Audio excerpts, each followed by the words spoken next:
everyone. So another heavy topic we're going to dive in today. I know that in the past, many people asked me why, you're a sex priestess, you have a sex magic school. Why do you talk about these evil, demonic entities? Why do you talk about all these horrible things?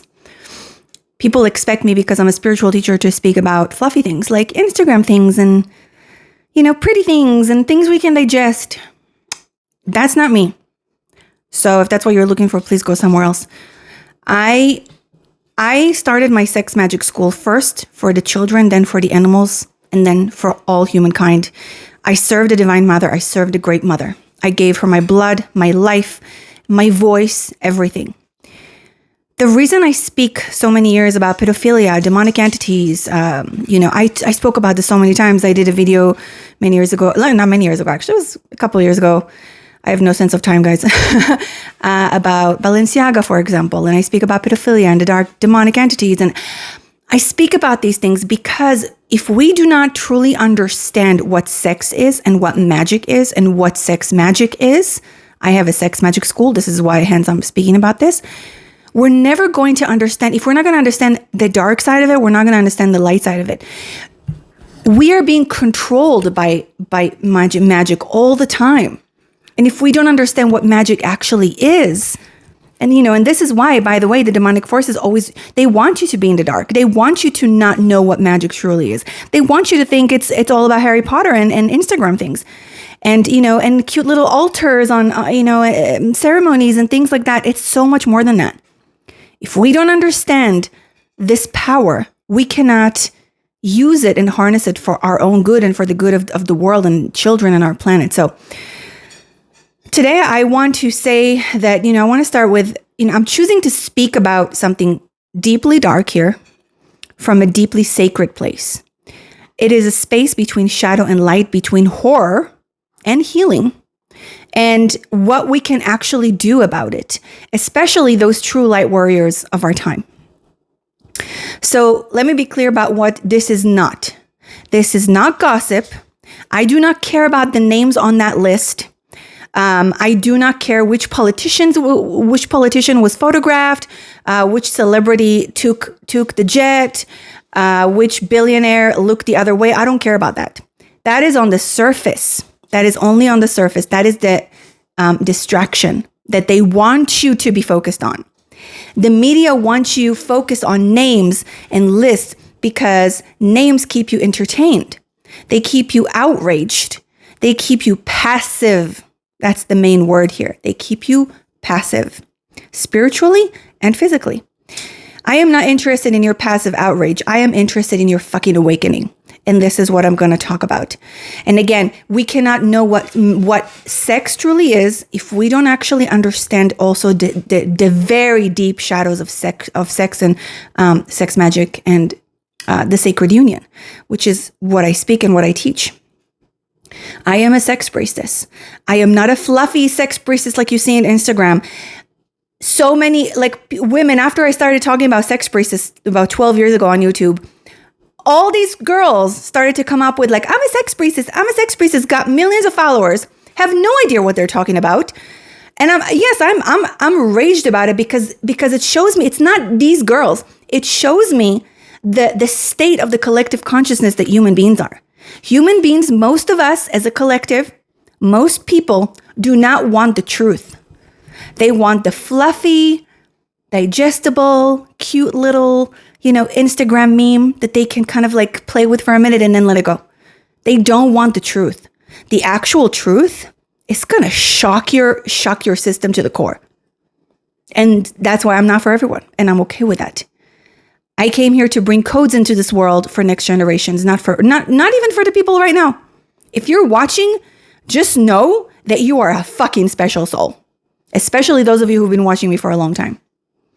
So I spent so many years of my life walking into the darkest corridors of human sexuality and consciousness and subconsciousness so that I can carry this torch, this light. Not to glamorize the dark. This is not what I'm doing. Not to perform any healing, but because someone must be willing to look, to name, and to transmute the darkness. And that is my work. And let me say something also and else before I go deeper too. Something in the headlines, something the headlines will never tell you, in the media. The children being violated right now are not only in the Epstein world. I know it might shock you, those of you who just follow the media all the time.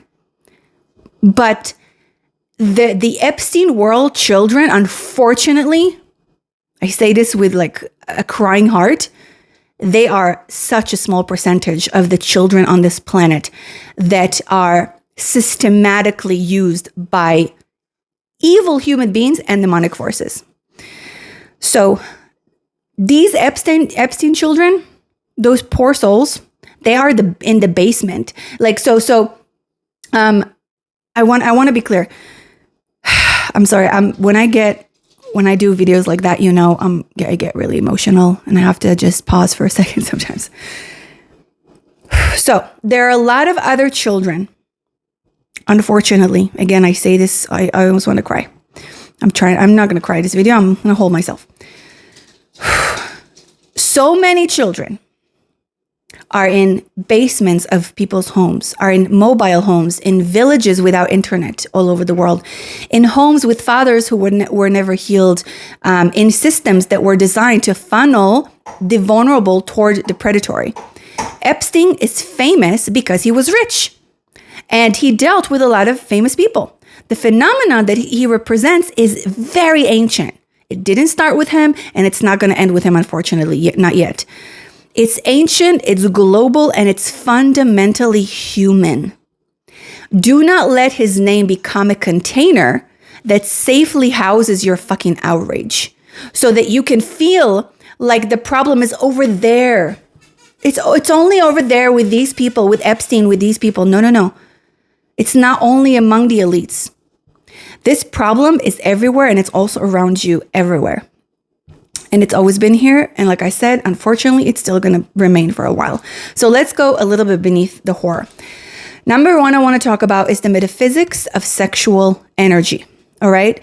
In every genuine esoteric tradition, from Tantra to Taoism, from the Hermetic schools to indigenous cosmologies, sexual energy is understood as the most primordial force in the universe. It is not merely biological. Biological is like a tiny little part of it, like I write in my books too. It is the same energy that causes a galaxy to spiral, a seed to crack open, a soul to incarnate. It is what people know as the Shakti. Eros, in its original pre-corrupted meaning, it is Kundalini itself. It is the creative breath of existence itself moving through a human body. This is not metaphor. This is energetic reality. And again, why we must understand what sex is and what magic is to actually create a divine, light-filled sex magic. Because every time you have sex, you're doing sex magic. Most people just create a lot of shadows. And I'm going to say something really, really crazy right now. It's going to sound crazy to you. It's actually not crazy at all. Those children being raped and tortured by Epstein and other horrific, evil people in the world, they are directly linked to how you are having sex. I know this is I know it sounds crazy. And I know maybe it sounds very weird and out of this world. The way you are having sex is directly correlated to everything that's happening in the world, to how animals are being tortured every day, to how children are being tortured and raped every day. Because we do not have sex in a divine, sacred way, conscious way that liberates our shadows instead of allowing our shadows to dominate us, we are creating more shadows in the world. We are birthing more shadows in the human consciousness, and therefore creating more fucking pedophiles. And again, I know this sounds crazy, and I know that what I'm saying right now is not going to be accepted by most people in this lifetime. It is going to be accepted by people in the next generations. They're going to get it. Some of you are getting what I'm saying right now. Some of you are feeling it in your body. Some of you, your shadows are too strong that you cannot even accept what I'm saying. Like, I'm crazy. You're probably going to like close this video and go somewhere else. That's totally fine. I'm going to keep speaking the truth. So when two beings meet in genuine sacred union, I'm sorry for the noise, guys. I'm with this sweet little dog here and she's chewing her bone. So we're just going to let her chew her bone. When two beings meet in genuine sacred union, when there is consent, reverence, presence, and love, that sexual energy moves upwards and it moves outwards. And I mean, our energy moves outwards all the time. Like I said, we're always influencing the world around us. But this one, if we're doing it in the divine way, it activates us. It starts with the spine, with the body. It opens the heart. That's the main thing. It expands the consciousness and causes evolution of the soul and the mind and the spirit. In the highest teachings, this is the path of liberation.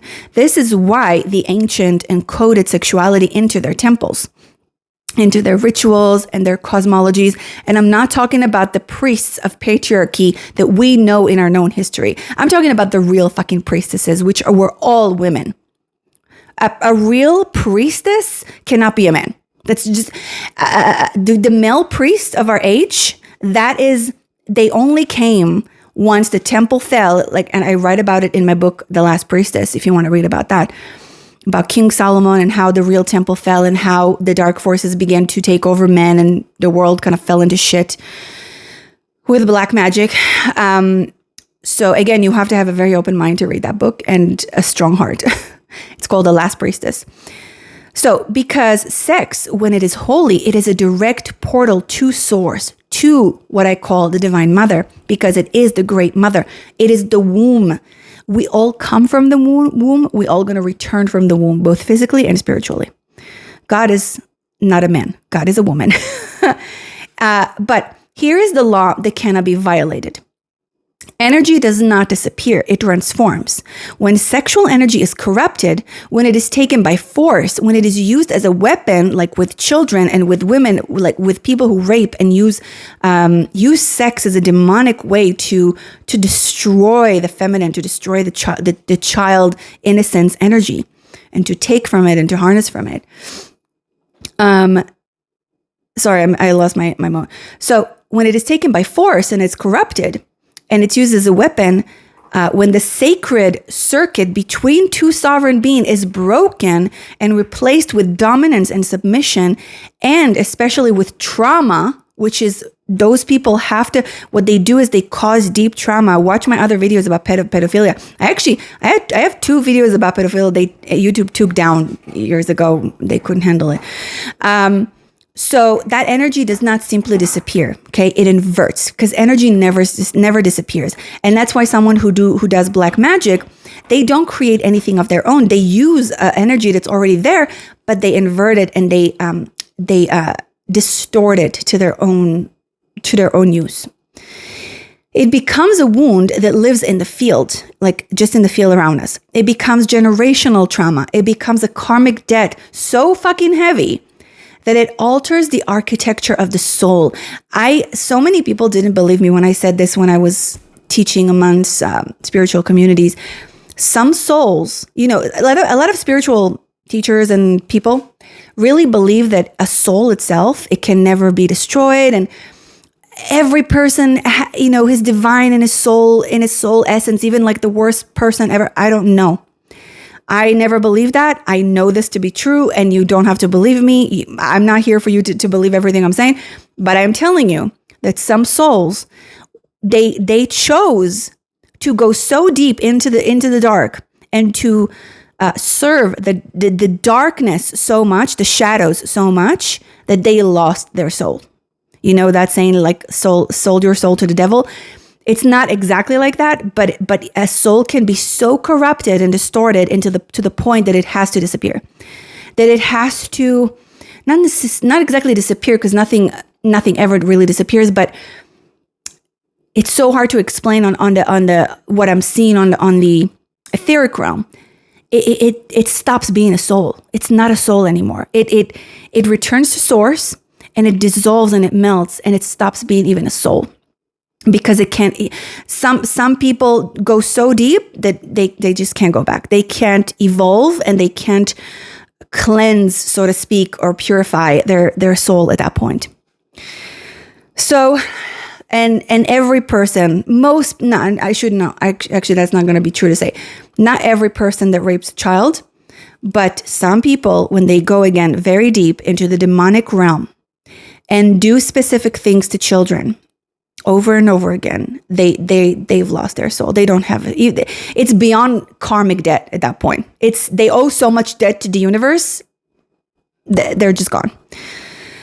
So what Epstein and those like him were doing, whether they know it consciously or not, was harvesting life force. And I speak about it again in so many of my videos.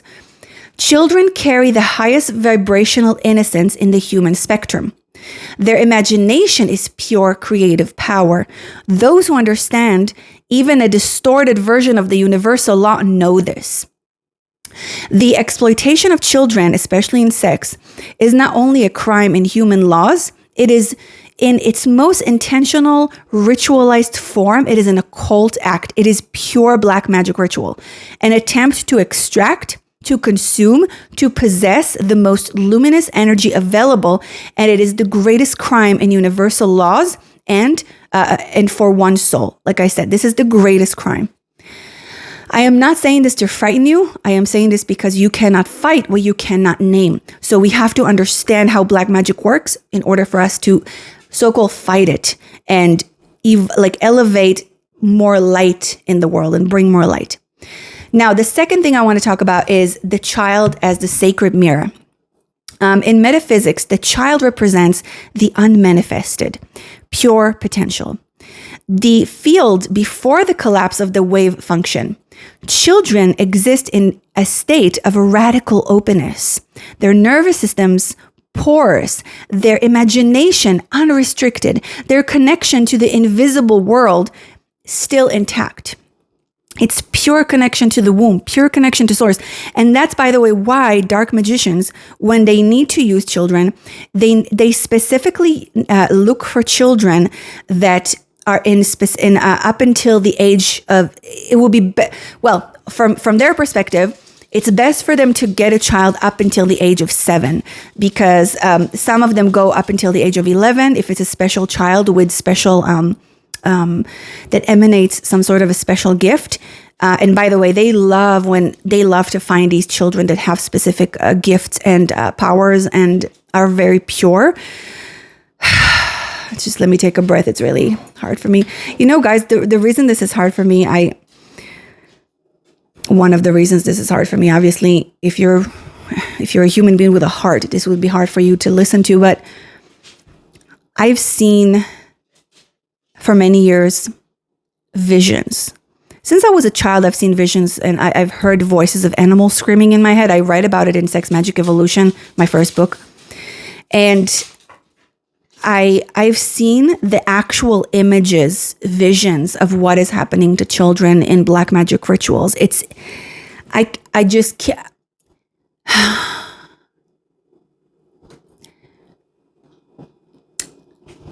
Let's just move on, because I can't talk about this right now.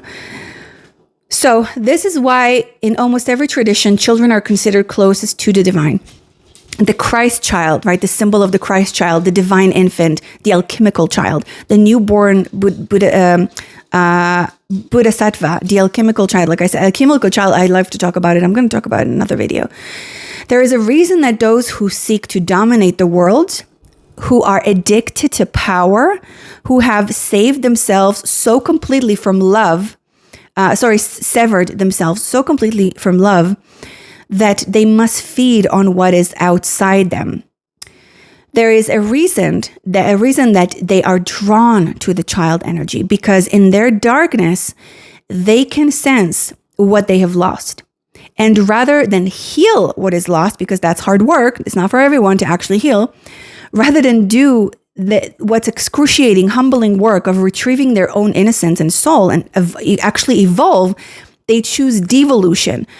Instead of kind of retrieving their own creative power, their own connection to the sacred, they consume, they take, they destroy, they distort, because destruction feels like power when you have forgotten what creation actually feels like. This is the deepest pathology because destruction feels like power when you have forgotten what creation feels like. So these people feel so much in their power, but in fact, they are the weakest links of humanity, the weakest. Like when you look, even let's even go to Epstein and like, let's say we're in a scene that a lot of these elites with billions of dollars and they're gathering and they choose to do this to a child. If you look at their soul on an energetic level, they are literally the dirtiest, weakest links of human consciousness. It's actually disgusting to see how their energy field looks like. It's disgusting. I'm trying to find better words to describe, but like just for the sake of this conversation. This is the deepest pathology, and it is not limited to the rich, like I said. It is the psychology of the unhealed shadow ego at its most catastrophic extreme. And we got the bird clock here chirping at us. Just reminding me to take a breath, to look outside the window, to see some beauty outside. I'm in Oregon at this, like right now, and there's a lot of beauty in the world, and I'm trying to remind myself as well, because of my gift that felt like a curse my whole life, that I can see all this shit. I wanted to kill myself so many times since I was a child, and I have to constantly remind myself how beautiful this world is. And I think that this is why probably I chose to be a nomad and a traveler, because I keep seeing the beauty everywhere. So the shadow of humanity and the law of mirrors. Let's talk about that. Now, I need to say something that may be uncomfortable, but we've already crossed that line. The Epstein network, it did not emerge in a vacuum.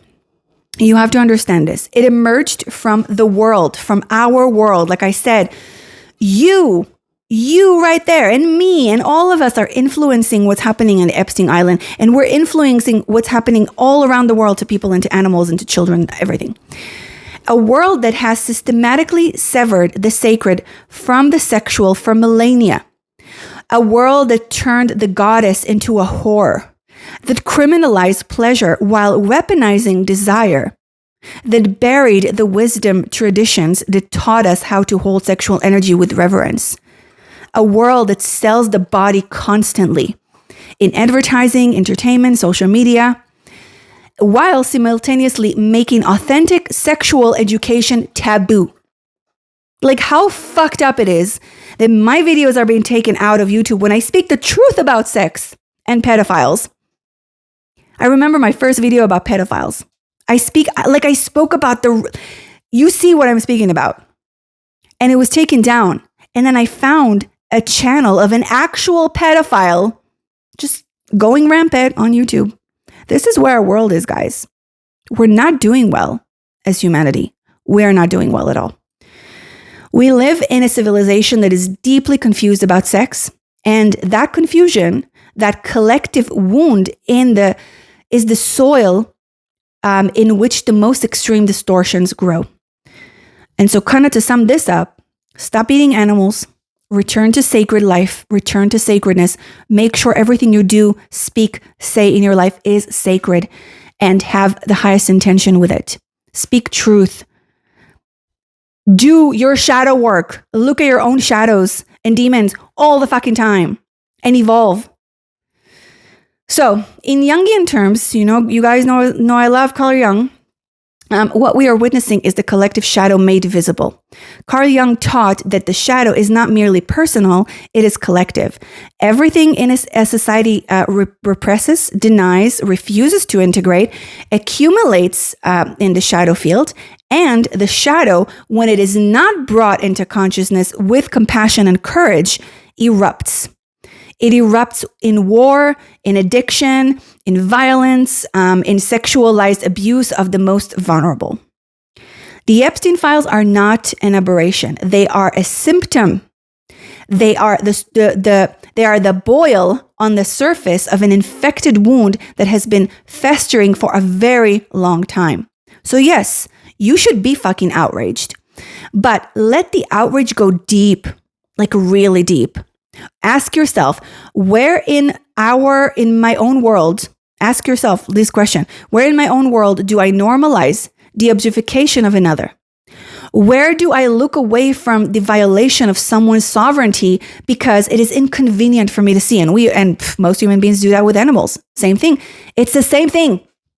And those of you who think that animals are different than humans and humans are better than animals, you are the problem. I'm not afraid to say it. You are the fucking problem. Because you don't see the oneness in all life. And people who don't see the oneness in all life, people who think animals are below them, are the same people who also see other humans as below them. And you are the problem. And if you have a problem with what I just said, please go somewhere else. I don't want you on my YouTube channel. So, where does my own sexuality remain unconscious? Ask yourself these questions. Where does my own sexuality remain unexamined and unhealed?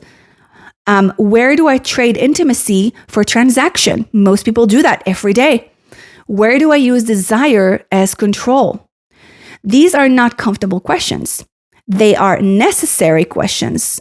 Just a few of them, I gave you questions. I gave you examples because the micro is always a reflection of the macro. Sorry, my accent. The macro is always a reflection of the micro.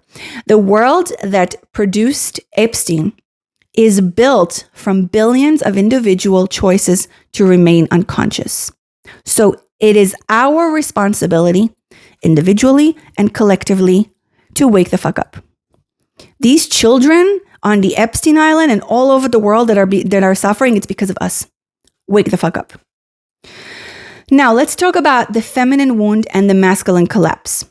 Let me speak now about the polarity because this is, very central to understanding what we are dealing with. So in sacred cosmology, the universe moves through two fundamental polarities, not male and female as rigid categories, but as principles. The receptive and the generative, the still and the moving, the dark womb of creation and the light that penetrates it. In balance, these two forces create life. In imbalance, they fucking destroy it, which we see all everywhere. Most individuals are not in balance with their own inner feminine and masculine. And then when we come together in relationships, I don't think I have to say anything. You already see what's happening in the world. So what has happened in the modern world, and this is thousands of years in the making, is the systematic suppression of the feminine principle. And not just of women, but the feminine in all things, of the receptivity and intuition and magic and the body and the earth, mystery of the uncontrollable, untamable sacred wildness of life itself. And when the feminine is suppressed, when the goddess is exiled, the masculine principle becomes unmoored. It is severed from its counterpart. The generative principle has nothing to receive it, nothing to balance it, nothing to soften and sanctify it. And so it turns. It turns from creation to conquest, from penetration to violation, from strength to domination. If all of you think that this patriarchal fucked up thing that a system that we've been living in is good for the masculine, you're wrong. The real divine masculine has been gone, just like the divine feminine. It's been suppressed and demonized and distorted, just like the divine feminine. So if you're a man and you like patriarchy, you're an idiot because patriarchy is destroying you to the core. Matriarchy wants to hold everyone in it. I always explain, masculine in its nature can only contain himself. The feminine in her nature, she contains everything and everyone. So in a world of a masculine, of especially shadow masculine, like patriarchy, everyone loses. In a world of matriarchy, everyone wins. So what we see in the Epstein network, in every network like it through our history really, is the ultimate expression of unmoored masculine energy. Power without receptivity, desire without reverence, force without love. It is not masculinity. It is what happens when masculinity is severed from the feminine principle and left to consume itself. And this is why the rising of the sacred feminine is not a political statement. This has nothing to do with politics, although people are making it into politics, unfortunately, today. It is a cosmic correction. When the feminine rises, when the mother is rising, which is why I call my school, by the way, Mother is Rising, the sex magic school of Isis and Lilith. When women reclaim their sovereignty, when men reconnect to their own inner feminine, when the culture begins again to honor mystery, body, earth, and eros, the distortion loses its ground because you cannot exploit what you revere. You cannot consume what you recognize as sacred. Now, let's talk about karma and lineage and the energetic consequences to all this shit. I want to speak about karma, not as punishment, all right, but as a law. A lot of times when I say the word karma to people, excuse me, especially people in my private life, I'm like, you're just creating karma for yourself. They take it as an attack. They think that it's like a sort of punishment from the universe. No, it's a law. It's a universal law. You do this happens. You do that, this happens, period. So the law of cause and effect operating on an energetic level. When a child's sovereignty is violated, like in these, in Epstein and people like him, when their energy body is ruptured before it has the capacity to integrate such a rupture, the wound does not stay with the one child. It moves. It moves into their nervous system, their relationship, their own children, their children's children. Trauma is not merely psychological. It is encoded in the body, in the body, in the blood, in the spirit, in the soul, in generations. It is held in the fascia of the body. It is held in the mitochondria. Science is now just starting, like baby steps, to prove what the shamans have always knew, like in the past. And women like me and witches always knew. The body remembers everything, every fucking thing. And it passes the memory forward. I did a video recently about, I forgot what it's called, but if you don't handle your shadow, it will eat your children, or something like that. Is a really good one. So I speak about a lot of very deep stuff if you have the time and the kind of the courage to listen to that. This means the perpetrators of generational sexual trauma are not simply breaking laws in the present for themselves. They are fracturing timelines. Literally, they are fracturing timelines. Listen to what I'm saying. They are sending ripples of distortion forward into the future and backward into the ancestral field, because time does not exist. You can go backward and forward in time. This is why in many traditions, crime against children were considered the most severe karmic violations, because they do not simply wound one person in one moment. They wound the field of human potential across time. And the collective karma of a civilization that has allowed this, that has built systems to protect predators and silence victims, like I can't even believe that this is the world that we've created. We have fucked up. This is a karma being played out in real fucking time. That's what I'm saying, guys. I'm a spiritual teacher, but I'm not going to sit here and tell you everything is light and it's all great. No, we're fucked. Like, humans are fucked. We're not doing good.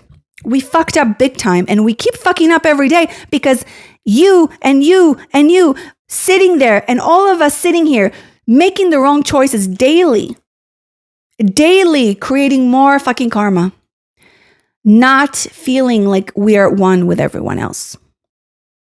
It's insane to me. And it's so simple. Like, the truth is so simple. It's mind blowing to me. Like, it's mind blowing. So the corruptions we see in institutions, in governments, in churches, in entertainment, this is not coincidence. This is a civilization reaping the energetic consequences of its own unexamined shadow. Like I said, if we don't look at our shadows, they affect everything and everyone. The only path through collective karma is collective accountability and collective healing. Not punishment alone. Through accountability matters deeply, but genuine, embodied, courageous healing work, the kind that goes to the root of your soul. So in my book, The Last Priestess, I tell the story of the memories of the fall of the temple, like I said, and the fall of dark wizards who destroyed the world. King Solomon started with that. and brought to the fall of mankind by black magic sexual rituals they have caused against children. That is the ultimate fall of man, quite literally. And King Solomon, by the way, he was not a Jewish man. I'm just telling you, I was at the temple. These are my memories. That's the book. King Solomon was not a Jew. And he was, to say horrific man doesn't even do him justice, but let's just put it aside. So if you want to know more about that, read The Last Priestess. And now, let's talk about the actual priestess path and what can we do about it. First, we must refuse the desecration of sex. Every time you treat your own sexuality as shameful, as weakness, as something to be hidden or numbed or sold, you contribute to the collective wound. Every time you allow your sexual energy to be used as a transaction, a performance, or a means of control, yours or another, you feed the shadow, yours and the collective one. Reclaim your sexuality as a life force, not as identity politics, not as entertainment, but as a sacred, intelligent, creative energy that actually is. Learn to work with it. Learn to transmute it. Learn to move it. Read my books. Sex Magic Evolution. Symbols of Sex Magic is more kind of fun and gives you like a little inspiration on how to use symbols in your magic. The Sex Priestess Manual, a huge fucking book, especially for women, but I've had some men reading it too and loving it. Read the books. Just dive into the world of actual sacred sexuality. And trust me, all these books are just the basics. You guys are not even ready for the advanced stuff yet. These are just the basics of preparing yourself, preparing your physical vessels, your mind, you're doing the shadow work to reach the higher levels of the actual sacred union. So this is real priestess work, to go into the deepest shit and come out into the light in the other side. This is the most radical act of resistance available to you. You can control this. You can master your own power, your own life force, and transmute your sexual energy. And by the way, this is why I don't have sex, because I am a sex priestess and people think, oh, she's a sex priestess, she probably have sex with everyone. No. I can be such a good sex priestess because I don't have sex randomly with people. I've never had. And when I do choose my sexual partners, like for example, the last sex I had was a year ago. And I choose them so carefully because I know that my soul can jump another timeline with this person and then I move on. Because I'm not going to just sleep around for the sake of sleeping around. Of course, I'm human as well. And sometimes I have the moments that I want intimacy, but I know better. And I don't need it as much because I transmute my own sexual life force. I have sex with the fucking universe all the time. Read my book again. Like, if you want to know more about that, read my book, The Sex Priestess Manual. All right. Now, second, we must protect the innocent. Ferociously, tirelessly, without fucking apology. Just like I'm always defending animals and children. We have to protect the innocent. Not just in the headlines, not in our neighborhood, in our family, everyone, all of them. I didn't have children in this lifetime because all the children are my children. I'm here to protect all the fucking children in the world. All the children of the Divine Mother are my children and my responsibility. So we don't do this passively or politely or kindly. No. We do this with the full force of the mother bear, right? Like the dark goddess Kali, the sovereign protector of life. If you see something, you fucking do something. If you know something, you act. Full stop. Children are the primary targets and weapons used by dark forces to keep humanity enslaved. And also women. So if you want to be a fucking real man, you protect all the women in your community, all the women in the world. You don't talk shit about women, with your guy friends, and you don't watch another guy abusing a woman and do nothing. Fucking do something. Men, real men, and I say this to my male clients all the time, real men need to hold other men accountable. If you don't hold other men accountable, you're not a fucking real man. You're nothing. You're still a boy. All right, so there is a reason I've spoken for years about the connection between blood sacrifice rituals, the consuming of animals, and humanity's fall. It's all connected. Children and animals carry the source codes for all of us, and women, as the portals of life, have been the main targets and weapons used by dark forces to keep humanity enslaved, diminished, and severed from their full power and divinity. And I don't know how many times I'm going to repeat this in my life, but I'm going to keep repeating this forever. Third, we must do our own shadow work all the fucking time, not to become perfect. And you don't do shadow work, by the way, just when you go to an ayahuasca retreat, or when you go to a festival, or when you take some drugs, or when you're sitting go to a yoga class, or when you sit in meditation. You do it all the fucking day, all the time, in your dream time, all the time. I can't even stress that enough. It's not to transcend the body or the darkness, but to integrate. We do shadow work to integrate the shadow, to look at the places in ourselves where we have used another's energy without consent, emotionally, sexually, spiritually, to look at where we have been complicit in our own silence, to look at where we still carry the wound of having been violated ourselves and have not yet allowed it to be witnessed, honored, or released, right? Excuse me, these are just a few examples. The shadow does not dissolve when you ignore it. It dissolves when you look at it, face it fully with love, and integrate it with you. When you say, I see you, I understand how you are formed, I am no longer afraid of you, and I am no longer feeding you. This is the main work, by the way, that I do in medicine ceremonies with people. And it's really intense. So, fourth, and this is perhaps the most esoteric point I will make, we must restore the connection between sexuality and the divine. We must come back to the sacred union and to sacred sexuality. This does not require religion or going to a Tantra class, by the way. By the way, just a side note, I really hate the Tantra world today. I really don't like it. For this path, it requires reverence. It requires the understanding that when two sovereign beings meet in genuine union, something larger moves through them, that the orgasmic force is not separate from the creative force of the cosmos, that Eros, that true Eros, is the path to God, to the Divine Mother, to Source, to the Great Mother Womb herself, and to the infinite. When that understanding is restored, even in small ways, when in individual lives, it becomes impossible to exploit. Because you cannot desecrate a temple you recognize as holy. When people actually see their body as a temple, as a sacred temple, they will never be able to put it like a tiny little piece of dairy cheese in their mouth. They will not, because they will feel the pain of the mother cow, and that the raped, by the way, that she has to be raped over and over again, and then her baby is taken away from her for you to have that slice of cheese. And so when someone feels the actual oneness with everything, and they see their body as a temple, they will never be able to consume dairy, for example. They will never be able to consume a piece of meat of a cow or a pig or a chicken. Never. It's not even in their consciousness. So there was I tell this to my friends, when I lived in LA many years ago, my friend, she used to take me to all these gurus. She liked the gurus and stuff. I never liked the gurus and things. And a few times I did that. So I was sitting in the crowd and the guru was talking and saying some bullshit stuff. And everyone is like, oh my God. I look at people and I'm like, you really falling for this shit? Anyway, I raised my hand because I like to be like the rebel.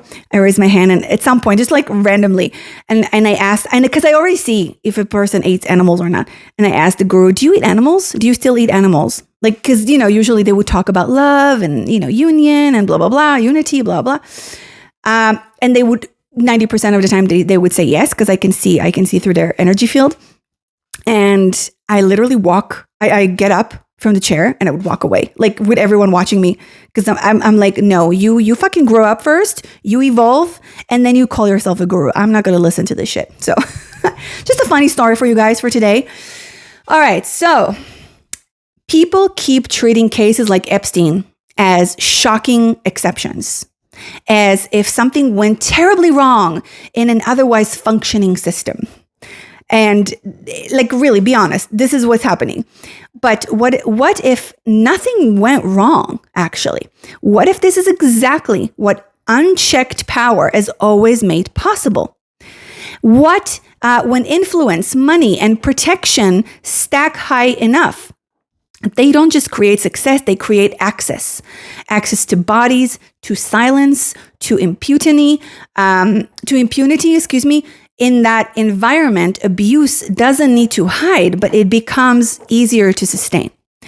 The mistake is focusing on the spectacle, right? The headlines, the details, the individual monster, in this case, Epstein. That keeps the conversation very small. When you're talking only about Epstein, you're keeping this very, very small, and you're not actually dealing with the root cause. Because once you zoom out, a pattern starts to repeat itself across time. When these men are not rare, by the way, like men like Epstein, there's so many like them. They're so not rare. It's ridiculous. Epstein just, happened to be the scapegoat for these people. Epstein did not invent this system, nor did he corrupt it. He exploited a system that has already existed there for a long fucking time. This isn't about one personality or one scandal. It's about a structure that has, again and again, allowed those at the top to act without consequences, especially towards those with the least protection. Now, I want to close with something that is less analyzing and more of a transmission. So to every child who has ever been used as an object of power, your soul is untouched. The deepest part of you, the part that came here luminous and sovereign and infinite, was never reached by what was done to your body. The trauma is real, yes. The wound is real. And it must be healed with all the resources, all the love, all the tenderness available. But the light that you are, that is untouchable and eternal. It can never be stolen. It can only be temporarily hidden. To every person carrying the grief of knowing this darkness exists in the world, let the grief move through you. Do not numb it. Do not spiritually bypass it with talk of love and light that floats above the pain. Let it land, because grief that moves becomes a fuel. It becomes sacred rage. It becomes the kind of love that refuses to look away, that refuses to let this be normal, that refuses to stop asking the uncomfortable questions. To every man listening, the work is yours too. The masculine is not the enemy. The wounded, unintegrated, loveless masculine is the wound and is the enemy for all of us. Your healing, your willingness to face your own shadow, to reconnect to the feminine principle within you, to build a sexuality rooted in reverence and sacredness rather than conquest, is one of the most profound gifts you can give to this world. And to all of us, the light is rising and the mother is rising, not as a comfortable, convenient light that bypasses the dark. No. But as the kind of light that is only born when someone is willing to descend into the deepest shadow and carry a flame all the way down. That is what this moment is asking of us. The shadow has been seen. Now the real work begins. Thank you for listening. I am Luna Ora. I am a daughter of the Divine Mother. I am a sex priestess. I do not speak to entertain or to perform or to shock you. I speak from my heart. And I speak because someone must stand at the threshold between the sacred and the profane, and hold that line with their body, with their voice, with their life. That is my work. That has always been the work, and I will never stop. May all children of the Mother return home to the womb of her love and eternal truth. May all of us return to sacredness. I love you so much. And again, you can go to my website, check out my books, my other videos, my private ceremonies. And I hope that you listen to this and choose to do something about it. And it doesn't mean that you have to do something extreme on the outside. Doing your own shadow work, but for real, not in the fluffy way that 99% of people do it today, like real fucking work. Cleansing your body and stop consuming animals. Use sex as a sacred portal to the divine. That's really, like, if you do this, you save the world. So again, if you wanted to learn more about this, check out my books and my YouTube channel, because I talk a lot about this. So I love you all, and may we all return to the womb of the mother. Thank you so much. Please subscribe, like, and share so I can continue making these videos and share the work of the temple. And may the goddess bless you all.